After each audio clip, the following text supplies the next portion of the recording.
Bonjour et bienvenue dans votre revue de presse du jour sur agenews.info.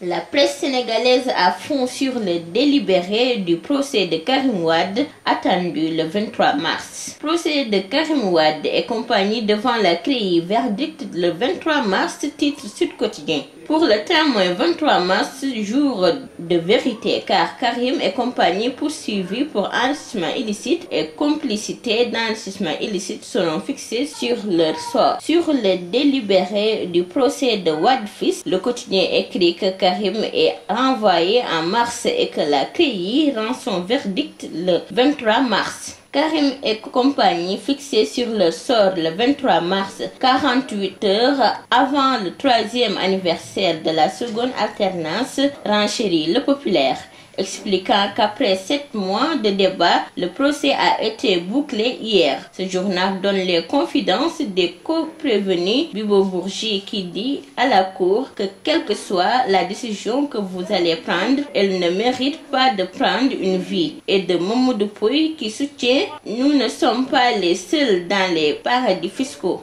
Pour Walfadjri, Bibo passe à table et laisse entendre « Je suis coupable de 2 délits. Le premier est d'avoir une fausse identité car mon nom n'est pas Bourgi mais Khalil. Et le second délit, c'est d'être ami de Karim Wade ».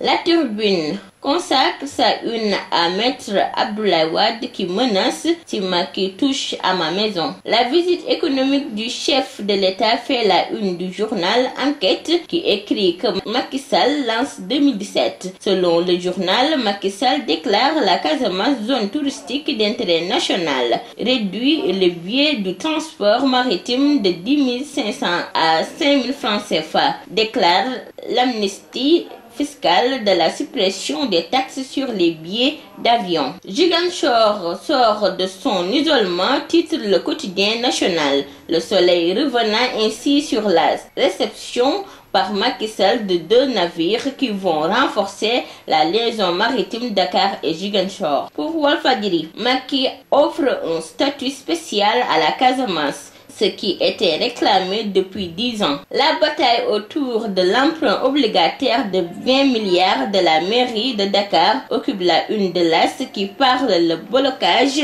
et informe que l'UCED convoque une réunion de crise. Le FMI et la Banque mondiale pour aplanir les positions entre Macky et Khalifa Sall, écrit ce journal. Révélation sur le bras de fer autour d'un emprunt obligataire de 20 milliards de francs CFA. L'ultimatum Abdouba, ministre de l'économie au maire Khalifa Sall, écrit Libération à sa une. C'était tout pour votre revue de presse du jour. Merci et bonne lecture.